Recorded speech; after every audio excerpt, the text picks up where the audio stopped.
I believe life should be a balance. While you are still trying to protect, also find a way to toughen up that child. Because I tell you, real life is not easy. There's pressure. At work, there's pressure. In marriage, there's pressure. In general friendship, there's pressure. The social life of a grown adult in modern time is pressure. And when you investigate to say, why are you being so soft? It's usually parents that just went on holiday to America. Then they'll just scope, then they'll just pick one thing and say, ah, Igbo people, they don't touch their children. Oh, Igbo people, they don't shout at their children. Oh. Then they'll come home and transfer it to their kids. I say, you know what? Why did you do that? Go and stay in the naughty corner. You've been very naughty. I'm like, these kids, you treat kids as if they're another creature, as if they're, I don't know, as if they're stupid eggs, like they don't have sense. No. Kids are smart. Okay, Ron. Let's stop you. Yeah, I need to respond to that because. And the thing that sorry, Kandi, I want you to talk on this as well, because the thing that Ron said is a lot of Nigerians believe this. Yes. And it's the idea that the world is a horrible place and you have to be horrible to your child. For them to cope with this horrible place. That's not what I said. That's not what I said. Let me respond.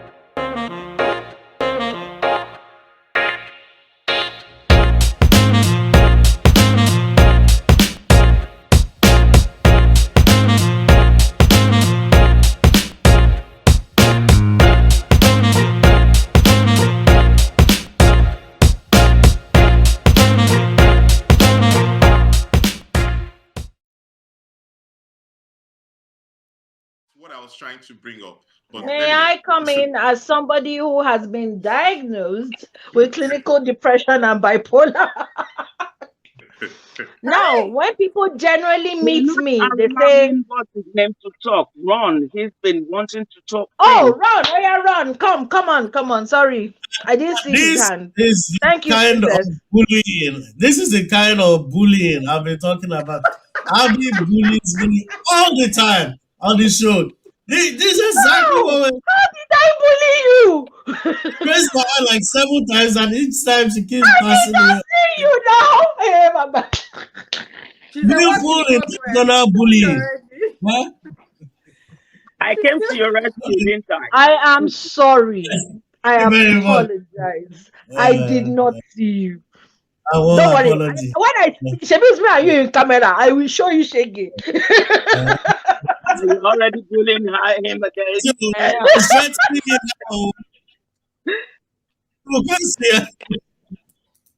Okay, Ron, please share your thoughts. Okay, I was listening to everybody's experience, especially.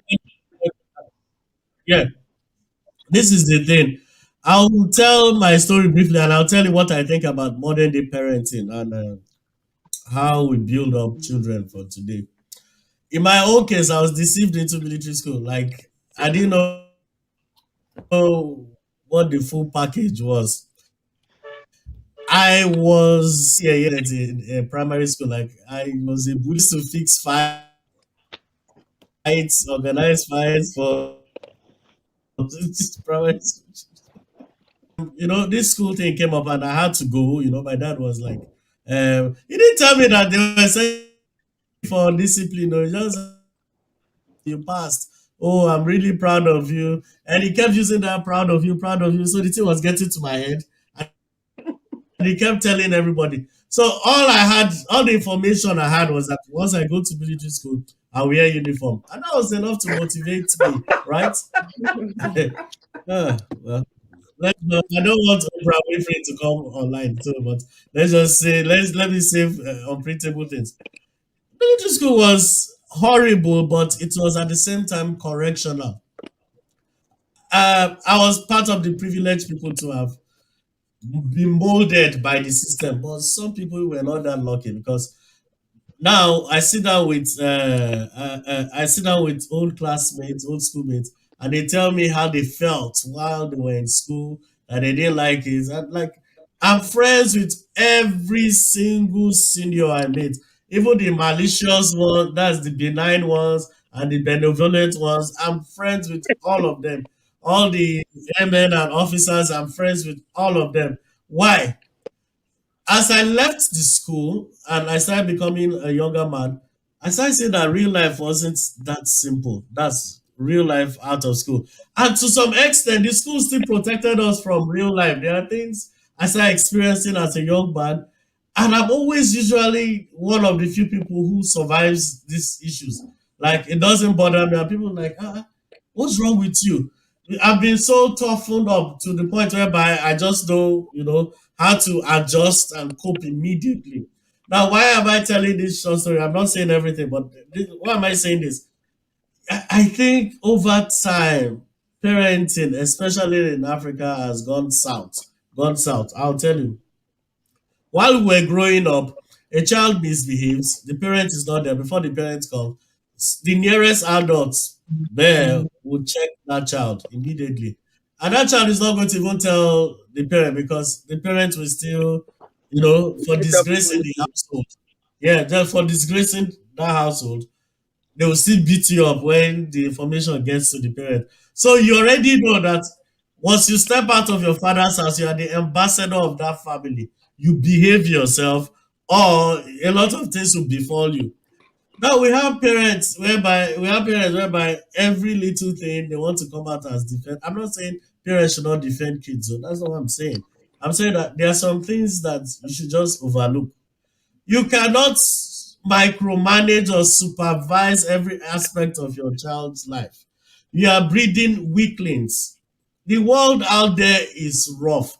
Why you're training your child to be a softy and cuddly child, a nice child, don't do this, don't touch, don't hit, don't.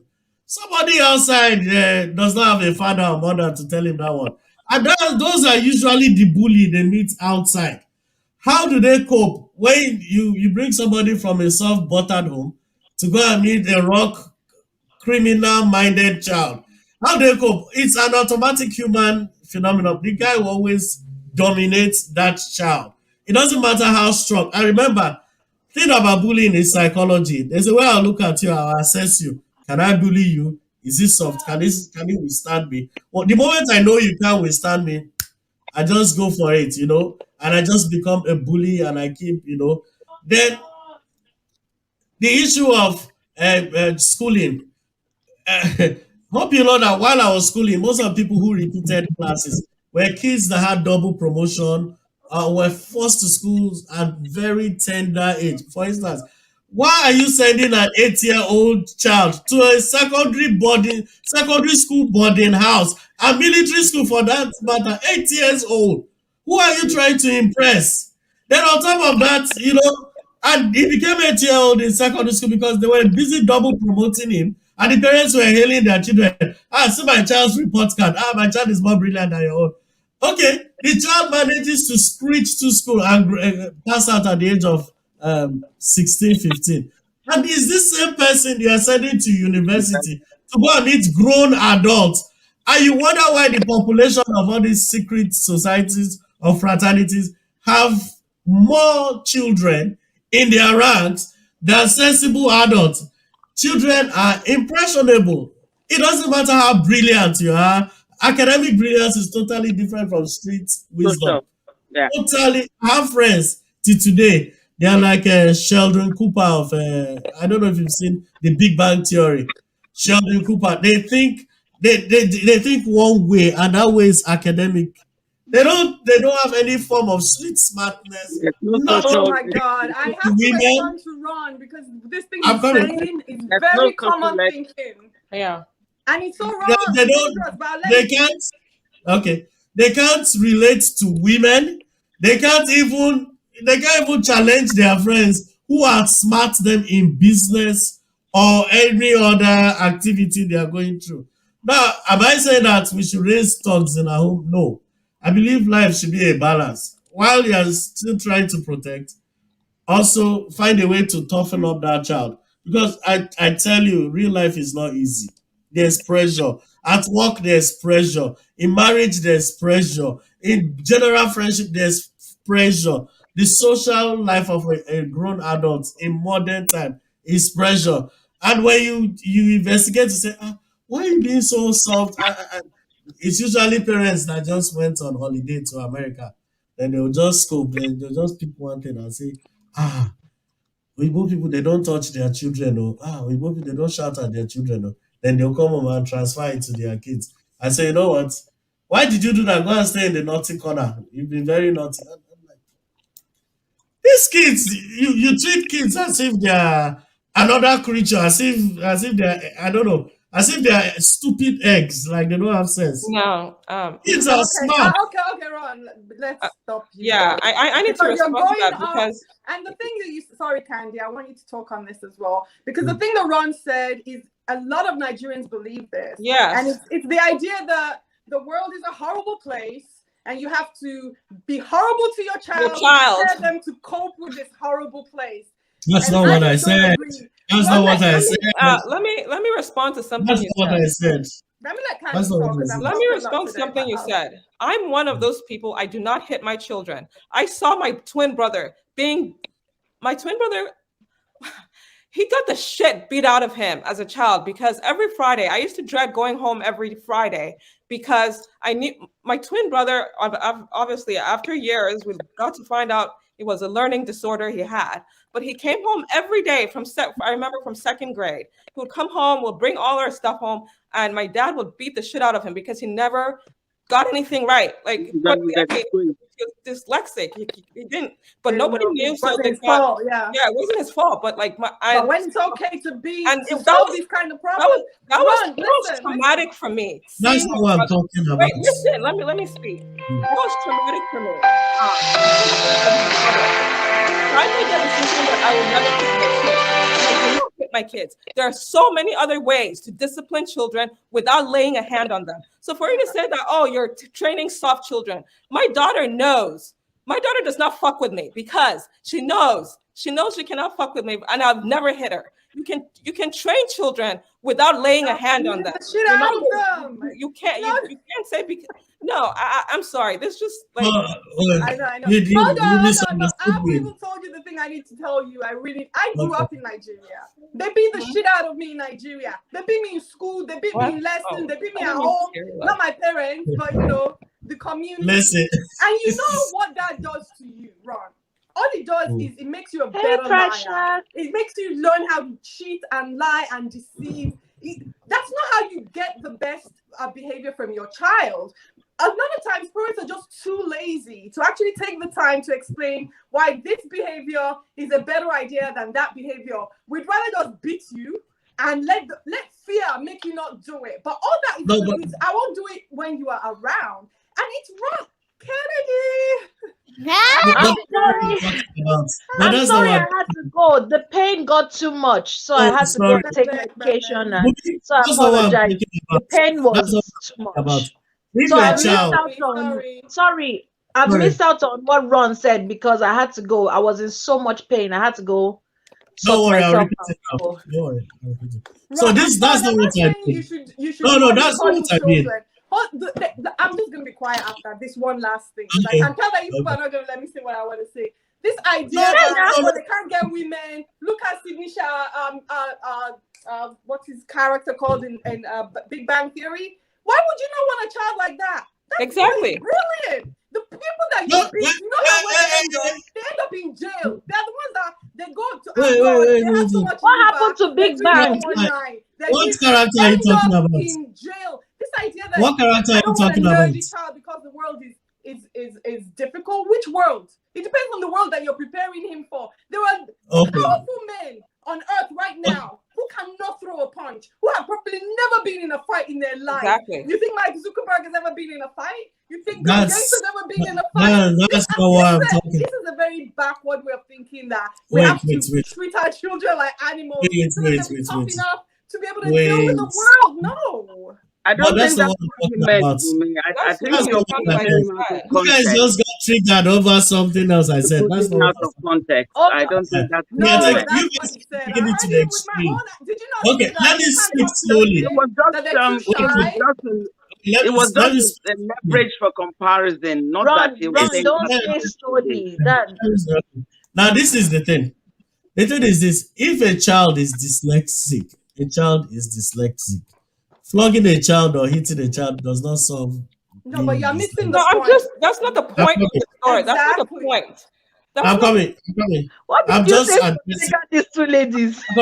I'm trying to address the issue. And then he won't let us tell Hey, let me talk now. Whether you like it or not, kids are different. You cannot assume because you have a quiet kid who responds to your speech that all kids are like that. That is not true. I've seen this a lot of time. I had friends while growing up that their parents never hit them one day. Those guys, even in military school, those were even the bullies at school. Am I lying, Oga Kayode? Those were even the bullies. No, drag me inside. You don't trigger them. No, I'm just trying to even expose them to information. Those kids treated easily. Let me even make it simple for you. Where are you going with this? So now you're going to start complaining they bullied you. You're going off topic. Wait. You just have the topic to the address. Go back to the thing you said and defend that. I'm not changing anything. I'm just trying to let you know that all kids are not the same. If you have a kid that you can use your eye to communicate with, you need to thank your God. Kids are not wired the same. There are kids that are just... Yes, we know that kids are not wired the same. But I'm sorry, there is no way you can convince me that hitting a child is a way to discipline was a way to discipline a child. Yes, there are kids who've never been hit that are bullies. It's not nothing. There's no that has really nothing to do with anything. Exactly. There are kids that are hit that end up being really great people. My brother is a great person. There are kids who have been, but it's not the trauma, the mental trauma that hitting caused. That I'm sorry, you just can't. There are other ways. Who you are. Okay. Let Princess address this because I don't even know what's going on. I was dealing with pain. I'm sorry. Ron, we still love you though. I just don't want to children. No one size fits all. Everyone, it comes to that stage where everyone must understand their child or their children. And you then train them according to how you feel best. Nobody can train your child for you. Nobody can tell you how to train your child because nobody can love them more than you do. There are times when I saw a video, it was around before and then it sort of resurfaced when this bullying thing started, going viral again. And it was this man driving behind his daughter. And he said the daughter was going to work 5 miles to school. That was her punishment for being a bully, because she was such a bully that twice she's been taken out of the school bus because she was bullying. So the second time it happened, the father said, it's not going to happen the third time. I'm going to teach you a lesson. And to some people, that was the extreme. But to the father, that's the best way for him to train that child not to be a bully. Does that mean that child is not going to be a bully? Maybe not. Do you understand? But he made a decision because that was what he felt that needed to be done. So some parents, now we must always remember, there's a way you beat a child and there's a way you beat a child. I was coming to that. Thank you very much. You can beat a child. It's not about how hard. It's about the action. It's about the action. I have beaten my son when he was small with a finger, just a finger, one finger. And I just whacked him at the back of his palm, twice. So don't you ever do that, Bubble. Pam, pam. It wasn't the fact that I tapped him. It was that message that I sent to him that had never, I think it was probably about 1 or 2 or something, because he was writing with a crayon on the wall. And that was it. And he never did that again, because it was not so much for the beating, it was the expression on my face and the tone of my voice that he had never seen or heard me do. Now, to some people, they probably will give them a full whack on the face. That one I would not take. That would have happened to Look, me. I'm not here to judge parents. It's not like You I understand? haven't What I'm saying I've is beaten that the shit out of my children, but when I people regret exactly, it. It's not the right thing to do. and so as much as we're not promoting the fact that it's good to beat your child, it's good to beat your child, but we cannot say to anybody how to treat their children. We're discussing whether that is an effective way to discipline. And we don't know. Anyone that we do. Even the time you beat your child, the shit out of child, you didn't even know if it was effective or not. But that was your impulsive way of dealing with that. That doesn't make it right, though. It's some people starve their children, and that's how they feel they want to. That's what we're saying, that there's extreme. That's when, some people are just innately wicked. So it's not really concerned about what the child has done wrong. It's just that they're just wicked, and they'll just whack a child. Do you understand? Yeah. But there are some people that it is all about correcting or nurturing or molding a child to right behavior. Getting a child is not nurturing. Ron, can I say may I say something here? Someone's phone is going off. May I say something here? May I say something here, please? As a child as a child who grew up in deeper life background, same as Ron, you can imagine religion played a massive role in the way we were brought up. This spare the rod and spoil the child, that kind of thing situation.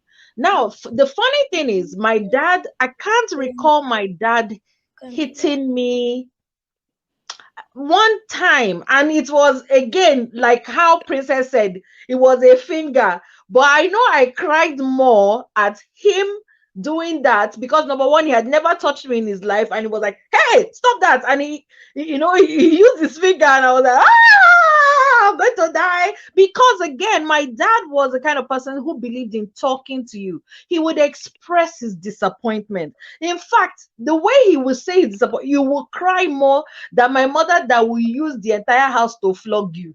Like she's ready to lift a house and use it to on your head.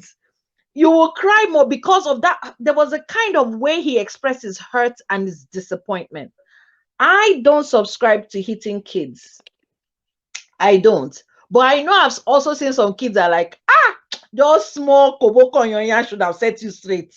Like I don't subscribe to it, but I know I have seen some kids that are like, you obviously did not hear no. You obviously did not have one small tap on your yash. You obviously did not see, your mother just puts koboko by the door and be like, your name is written on it. And they don't use it on you, but things like that. And you see that child just being a menace, not just to the parents, but to the rest of us who are in the environment. Like, Well, you see, so again, you can beat someone, they get desensitized. After a while, they're not scared. No, that's why I don't subscribe to beating. I don't. And you don't change the actual behavior. Look at what you said about your dad. That happened to me too, actually. My dad was very strict when I was a kid. He used to punish us. It wasn't. My dad wasn't strict. I rode circles around. But when I turned 16, I did something really, really bad. And I thought, oh God, my dad is going to beat the shit out of me today. And honestly, if he did, I'd probably have left home because I was so hot and I thought I was all that. That man was smart. He calmed the fuck down. He talked to me. He said, what is going on with you? Are you upset? And had he not done that, had he turned around and become heavy-handed, me, my 16-year-old naivety and stupidity, I'd probably have left that house. I left home many times. Anytime my mother beats me like this, I'm off to my uncle's house. So I will go and wait for my dad at the junction. I want to run about something he said. Sorry, Abi, to be pushy and fussy. The trend of Nigerian parents showing up at school, beating the shit out of the teachers. I agree with Ron on that. Yeah. No, that's wrong. That's totally wrong. Indulgent BS. Yeah. No, I'm saying my mom. When my mom would beat me as a teenager, not right? You, not you, love, not you. This no, is nonsense.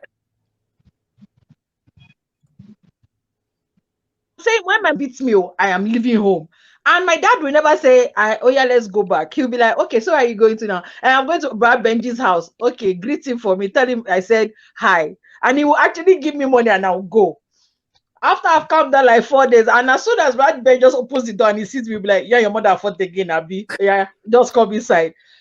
And in a way,